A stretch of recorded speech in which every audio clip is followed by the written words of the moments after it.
la característica que tienen es que son insolubles en nuestro organismo, ¿sí? Y como son insolubles no podemos eliminarlos fácilmente. Dentro de estos compuestos se encuentran varios de los medicamentos o compuestos químicos, los conservantes de los alimentos, los insecticidas, plaguicidas.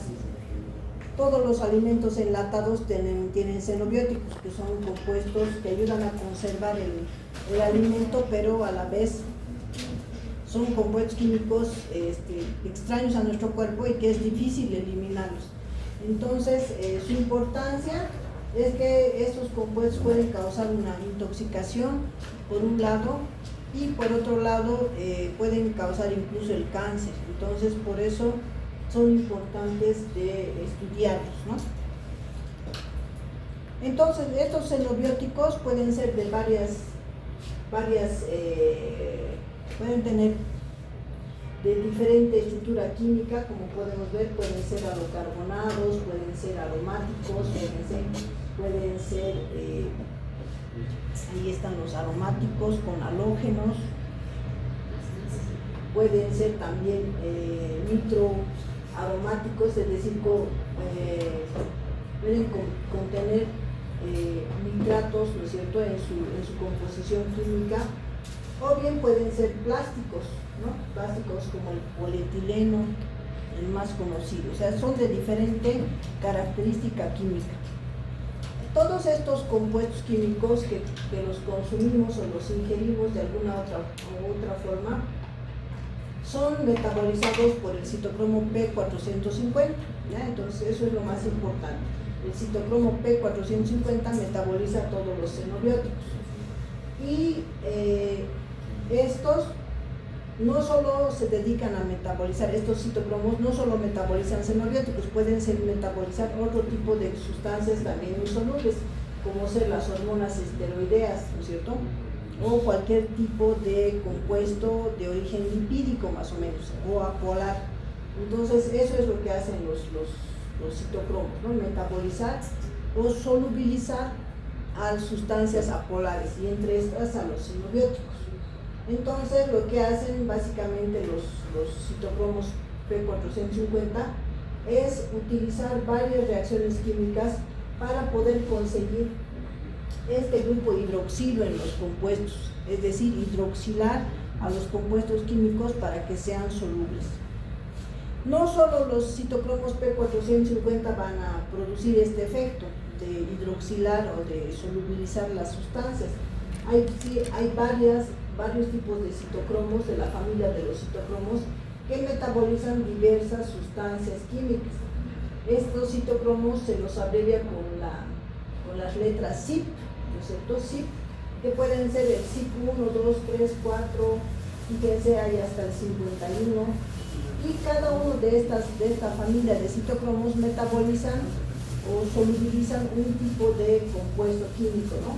Entre estos, fármacos en su mayor cantidad, los fármacos, los ácidos biliares, los esteroides, las hormonas esteroideas, el ácido retinoico, que es incluso la vitamina A o vitaminas liposolubles. En general, metabolizan todos los compuestos que son liposolubles o apolares. Y hay varias familias de citocromos. Estos citocromos, entonces, hemos dicho que se los abrevia con la letra CYP, ¿no es cierto?, con la abreviatura CYP. Y tienen varias familias, tienen varias subfamilias que se los numera según los miembros, ¿no es cierto? Entonces, eso ya hemos visto, ¿no? Y estos, ¿dónde se encuentran? En general están en las células hepáticas y en los enterocitos, ¿ya? Los citocromos están sobre todo en el hígado y en el intestino. Estas, hemos dicho, están en el intestino, sobre todo están en las membranas del retículo endoplásmico, y también podemos encontrarlas en algunas mitocondrias y también en la glándula suprarrenal, ¿no?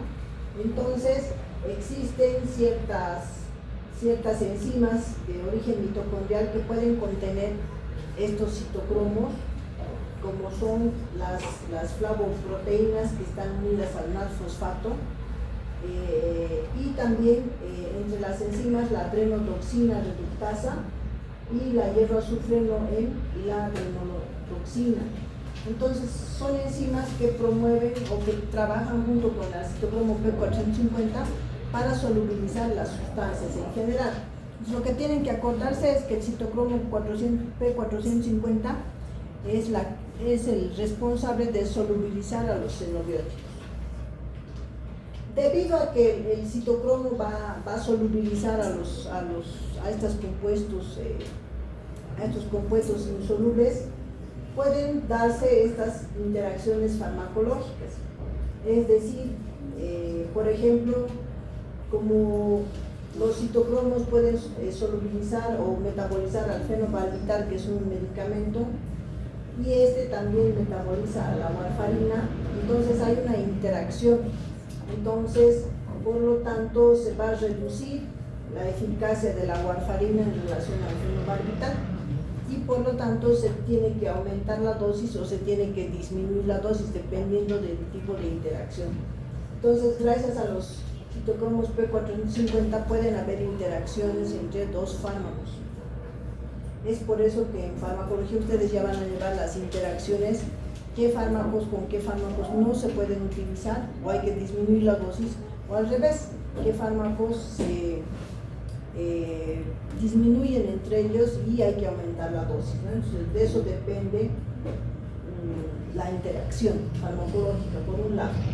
Y por otro lado, algunos de los fármacos, como el humo del tabaco, son procarcinógenos y al ser metabolizados los vuelven carcinógenos, ¿ya? Entonces, eso nos da un riesgo de tener cáncer. Entonces, algunas sustancias químicas entran como procarcinógenos y al ser metabolizados por el propio hígado se vuelven en carcinógenos y eso es malo. Entonces, eso también tenemos que tomar en cuenta.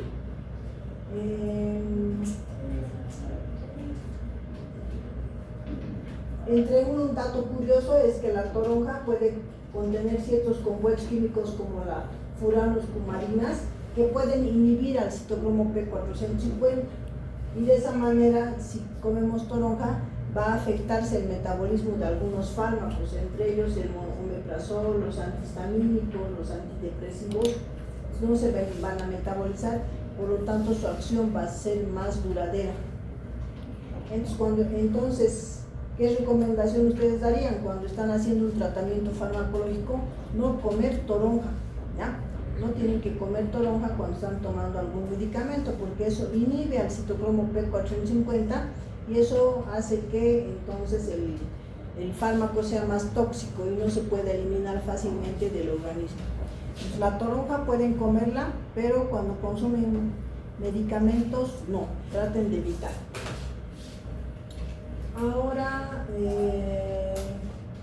existen ciertos polimorfismos. ¿Qué es el polimorfismo? Es cuando hay una secuencia alterada en los pacientes, pero tiene la misma función el gen, ¿ya?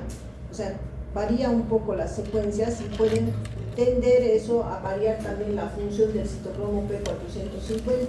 Entonces, por eso la respuesta farmacológica es diferente de una persona a otra. Por ejemplo, eso lo podemos ver en la ingesta de alcohol. Algunos toman alcohol y se marean rápido, ¿verdad? Pero otros toman, pero se marean mucho, ¿no? Entonces esa es la diferencia, tienen un diferente polimorfismo las personas que resisten más que las otras que no. Entonces esa es la diferencia también en cuanto al polimorfismo. Uno de los citocromos, el CYP2A6, el CYP2 sobre todo, es el que metaboliza, por ejemplo, la nicotina, ¿no es cierto? Y entonces esto también puede hacer que algunos fumadores estén protegidos a la nicotina y otros no. ¿Por qué no todos los fumadores hacen cáncer de pulmón? Porque algunos tienen unos buenos citocromos que metabolizan apropiadamente la nicotina. En cambio, los que no tienen un buen funcionamiento de sus citocromos a la larga pues promueven ese acúmulo de nicotina que va a ser el que va a producir el cáncer de pulmón, ¿no es cierto? Entonces depende de nuestra genética también el de poder depurar ciertas sustancias insolubles. Ahora, estos citocromos, ¿qué características presentan? Estos citocromos sobre todo van a metabolizar los fármacos, son hemoproteínas como las que forman parte de la cadena respiratoria y aquí vamos a ver, bueno, hay varias características, se metabolizan en el hígado, y el hígado va a ayudar, es importante como fuente de citocromo para poder metabolizar los xenobióticos. Se encuentran ubicados específicamente en el retículo endoplásmico liso y también en las mitocondrias, y pueden ser algunos de sus productos del metabolismo pueden ser carcinogénicos, ¿no? Entonces, por eso los xenobióticos, algunos pueden causar el cáncer. Otras características, que hay diferentes polimorfismos. La cirrosis o enfermedades hepáticas pueden afectar la solubilidad o el metabolismo del fármaco, ¿no es cierto? Por ejemplo, si un paciente tiene una enfermedad hepática, no va a poder apropiadamente metabolizar un medicamento, tiene que recibir menos dosis, ¿no? La dosis va a ser menor, porque eso va a dañar su hígado. Entonces, el hígado, si está funcionando mal, entonces afecta el metabolismo de ese fármaco. Entonces, para ver el metabolismo de los xenobióticos tenemos dos fases o dos partes, la fase 1 y la fase 2. La fase 1 son reacciones sobre todo de oxidación, de reducción, de hidrólisis y sobre todo son de hidroxilación, ¿ya? En la fase 1, ¿qué reacciones se dan? Hidroxilación. Y aparte oxidación o reducción, pero hidroxilación. Y se forma un compuesto primario, que en muchas de las ocasiones puede ya ser soluble. Luego, ese compuesto primario va a entrar a una fase 2, que es el proceso de conjugación. ¿Se acuerdan que la bilirrubina se conjuga con el ácido glucurónico? ¿No es cierto? Igual estos xenobióticos se van a conjugar con el ácido glucurónico también o con otros compuestos, y eso esa conjugación va a ayudar a que se solubilice más ese compuesto, por lo tanto que pueda eliminarse y excretarse, tanto por la bilis como por la orina, ¿no? Entonces, las dos fases van a asegurar que ese compuesto se solubilice.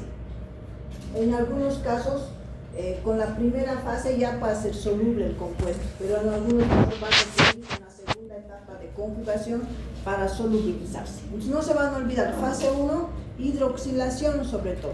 Fase 2, conjugación. ¿Ya? Eso es lo más importante y eso les pueden preguntar. Aquí está, en la fase 1 entonces el xenobiótico se convierte en un metabolito polar, que puede ser en muchos casos todavía poco polar, pero el polar, ¿qué significa? Que ya es soluble. Y en la fase 2 ya se conjuga con un compuesto. ¿Para qué se conjuga? Para poder convertirse mucho más soluble y poder eliminarse o excretarse, ¿ya? Esa es por eso es importante el metabolismo. Entonces, en la fase 1 aquí está la hidroxilación. Entonces, esta hidroxilación sobre todo está dada por el citocromo P450. Pueden haber otras reacciones, puede haber desaminación, desulfuración, epoxidación, reducción. Pero el objetivo es convertir en un producto que sea más soluble de lo que era antes. En la fase 2 se promueve la conjugación, sobre todo con el ácido glucurónico, pero también puede haber conjugación con el sulfato o con el glutatión, para finalmente ser eliminados por la orina o por la bilis. Aquí está la fase 1, la más importante era la hidroxilación, ¿no? Y también, aparte de la hidroxilación, puede haber la oxidación, la reducción, la hidrólisis, hidratación y solarización. Y sobre todo la función importante es del citocromo P450, pero también existen otras enzimas que pueden producir esta fase 1, que son las flavimonoxigenasas, las alcohol deshidrogenasa, la aldehído deshidrogenasa, la santinoxidasa, ¿no es cierto?, en la que promueve la formación de ácido úrico, la misma, la epoxidhidratasa, las isomerasas y las esterasas. Pero sobre todo la fase 1 es de hidroxilación. Bueno, la oxidación, aquí están los ejemplos que no son importantes mencionados. En la fase 2 es la conjugación, ¿no es cierto? La conjugación con el ácido glucurónico se llama glucuronidación, y esta va a estar dada, aquí está por el ácido glucurónico, por las glucuroniltransferasas, ¿sí? Esta es la reacción más importante, la glucuronidación, pero también puede haber la sulfación, que se va a unir a un grupo sulfato, y también la conjugación con el glutatión. El glutatión, si se acuerdan, es un tripéptido que también promueve ese proceso de solubilización gracias a la glutatión S-transferasa. Entonces va a promover también el proceso de solubilización. Entonces fase 2 es de conjugación. Aquí está el ácido glucurónico y cómo se une el compuesto con el ácido glucurónico. Este es el xenobiótico y este es el ácido glucurónico, se une y se solubiliza y se puede eliminar. Aquí está la unión, la sulfación, que se une con el sulfato, ¿no es cierto? Y con el glutatión, que se une también con el xenobiótico, dando lugar a ese proceso, ese producto que es soluble.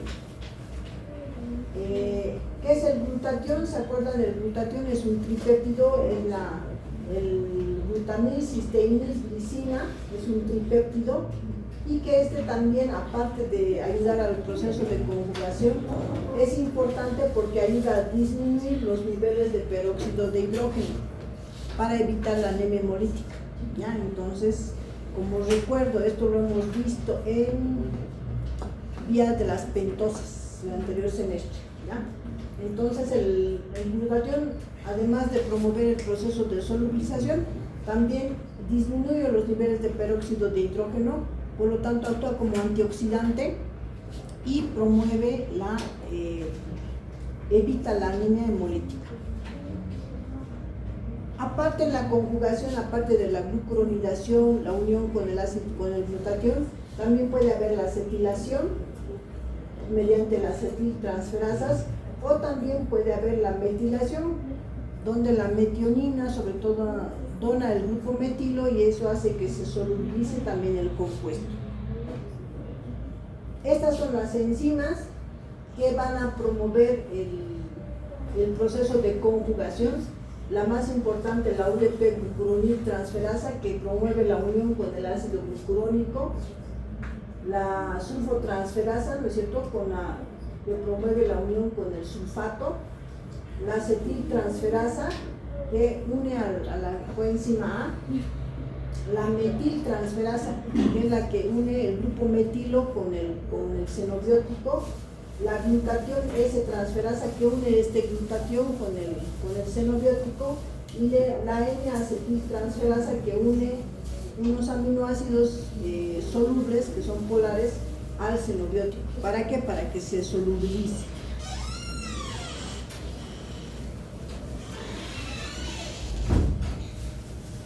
Ahora, estos compuestos, los xenobióticos, pueden ser tóxicos o pueden ser carcinógenos, ¿no es cierto? ¿Por qué? Porque algunos pueden inducir, por ejemplo, inducción enzimática, promover la síntesis de más enzimas, o al revés, pueden inhibir las actividades enzimáticas, por un lado. Entonces son tóxicos porque promueven el aumento o la disminución de enzimas, por un lado, ¿no? Y por otro lado, si tenemos enfermedades, entonces estas enzimas van a estar afectadas y obviamente el fármaco va a ser más tóxico. Las enfermedades hepáticas, los fármacos son más tóxicos, por eso hay que manejarlo con cuidado.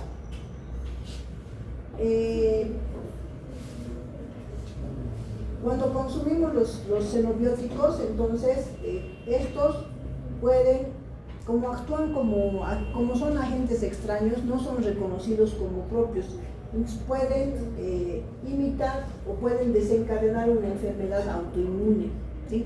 Entonces se forman nuestros anticuerpos y empiezan a atacar ese compuesto extraño al xenobiótico y por lo tanto pueden dar una enfermedad que sea semejante a una enfermedad autoinmune por ese proceso de formación de anticuerpos. Entonces, también en el retículo endoplásmico pueden ser, hemos dicho, carcinógenos y convertirse en carcinógenos. Aquí tenemos entonces, fíjense, el xenobiótico va a ser, por la fase 1, va a hidroxilarse por el citocromo P450 y va a convertirse en un metabolito reactivo. Este metabolito todavía no está listo para eliminarse.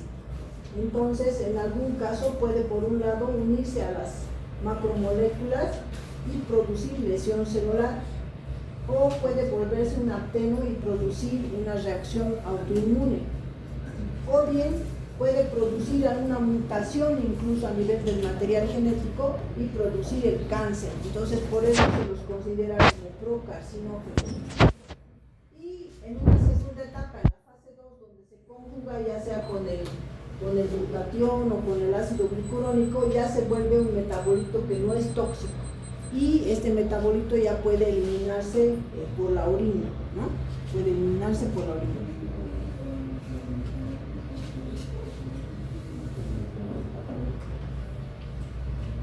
Los xenobióticos, cuando están en nuestro cuerpo, pueden producir la estimulación de ciertas enzimas como la hipóxido hidrolasa. Esta hipóxido hidrolasa es importante porque tiene un efecto protector contra el cáncer, ¿no? Entonces, contra algunos, no contra todos los cánceres. Entonces, esta es la enzima que nos va a proteger contra los xenobióticos y obviamente contra el cáncer, por un lado, ¿no? Y por otro lado, se forman los epóxidos, que son compuestos procarcinógenos, que esos pueden desencadenar el cáncer. Entonces, estos epóxidos son compuestos que son mutágenos a nivel del DNA, entonces pueden promover la mutación y si muta, ¿no es cierto?, puede haber cáncer. Entonces, bueno, de aquí lo importante es la enzima epóxido hidrolasa, es importante porque nos protege, y la formación de epóxidos, que es algo malo porque esto va a promover la mutación del material genético y probablemente la predisposición a tener algún cáncer.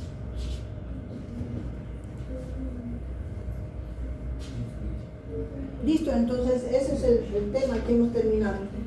Entonces, en resumen, ¿qué tenemos que hacer para evitar estar en contacto con xenobióticos? Aunque a veces no lo podemos evitar.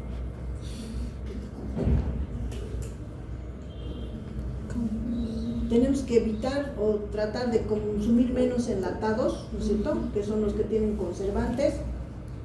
Si tomar fármacos, no automedicarnos, no tomar en exceso para cualquier cosa nuestros medicamentos, porque siempre son compuestos químicos extraños. Entonces, y cuidar bien nuestro hígado, ¿sí? No consumir, no exagerar en el consumo de bebidas alcohólicas, al menos ustedes que son jovencitos, ¿sí? Tienen que cuidar su hígado, porque el hígado es el que nos va a ayudar a solubilizar estas sustancias y evitar el cáncer.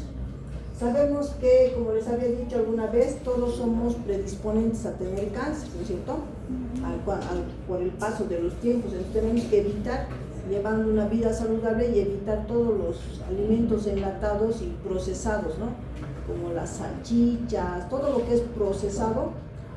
Hay que comerlo, pero en menor cantidad, ¿no?, y tratar de estar sano. Listo, entonces hasta aquí es el tema. Hemos terminado todo el